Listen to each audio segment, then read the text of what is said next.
ಶಿರಹಟ್ಟಿ ತಾಲೂಕಿನ ಅಲಗಿಲವಾಡ ಶಾಲೆಯಲ್ಲಿ 11ನೇಯ ಅಂತಾರಾಷ್ಟ್ರೀಯ ಯೋಗ ದಿನಾಚರಣೆ ಕಾರ್ಯಕ್ರಮ ಆಯೋಜಿಸಲಾಗಿತ್ತು.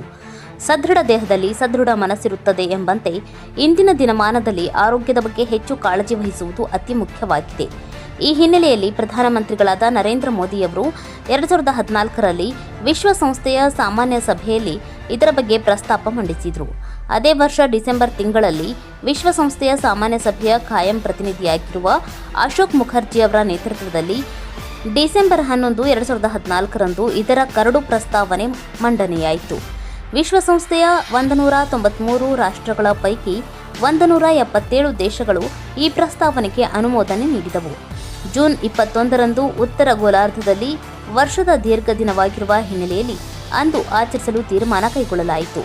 2015 ಜೂನ್ 21ರಂದು ಚೊಚ್ಚಲ ಅಂತಾರಾಷ್ಟ್ರೀಯ ಯೋಗ ದಿನಾಚರಣೆ ಆಚರಿಸಲಾಯಿತು. ಇದರ ಸ್ಮರಣಾರ್ಥವಾಗಿ 10 ರೂಪಾಯಿ ನಾಣ್ಯವನ್ನು ಭಾರತೀಯ ರಿಸರ್ವ್ ಬ್ಯಾಂಕ್ ಬಿಡುಗಡೆಗೊಳಿಸಿತು. ಯೋಗವು ಸಂಸ್ಕೃತ ಭಾಷೆಯ ಯುಜ್ ಎಂಬ ಪದದಿಂದ ಬಂದಿದೆ. ಇದರ ಅರ್ಥ ಒಗ್ಗೂಡಿಸುವುದಾಗಿದ್ದು ದೈಹಿಕ ಮಾನಸಿಕ ವ್ಯಾಯಾಮದೊಂದಿಗೆ ದೇಹ ಮನಸ್ಸು ಆತ್ಮವನ್ನು ಒಗ್ಗೂಡಿಸುವುದಾಗಿದೆ. ವ್ಯವಸ್ಥಿತ ಯೋಗವನ್ನು ಮಹರ್ಷಿ ಪತಂಜಲಿ ಮತ್ತು ಘೇರಾಡ್ ಮುನಿಯ ಕೊಡುಗೆ ಎಂದು ಪರಿಗಣಿಸಲಾಗಿದೆ.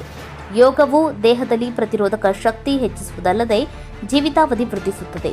ಮಕ್ಕಳಿಗೆ ಪ್ರಧಾನ ಗುರುಗಳಾದ ಹಾಲೇಶ್ ಎಸ್ ಜಕ್ಕಲಿ, ಶಿಕ್ಷಕರಾದ ನೇಮೇಶ್ ಯರಗುಪ್ಪಿ ಅವರು ಸೂರ್ಯ ನಮಸ್ಕಾರ, ಪದ್ಮಾಸನ, ವೃಕ್ಷಾಸನ, ಶವಾಸನ, ತಾಡಾಸನ ಒಳಗೊಂಡಂತೆ ಹಲವಾರು ಯೋಗಾಸನಗಳನ್ನು ಮಾಡಿಸಿ ಅವುಗಳ ಉಪಯುಕ್ತತೆ ಬಗ್ಗೆ ಮಕ್ಕಳಿಗೆ ತಿಳುವಳಿಕೆ ನೀಡಿದರು.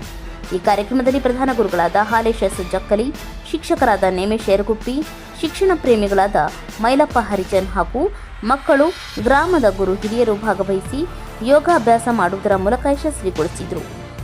ಮುಸ್ತಾಕ್ ಅಲಿ ಕುದರಿ, ಕರಾಳ ಸತ್ಯ ನ್ಯೂಸ್, ಗದಗ್.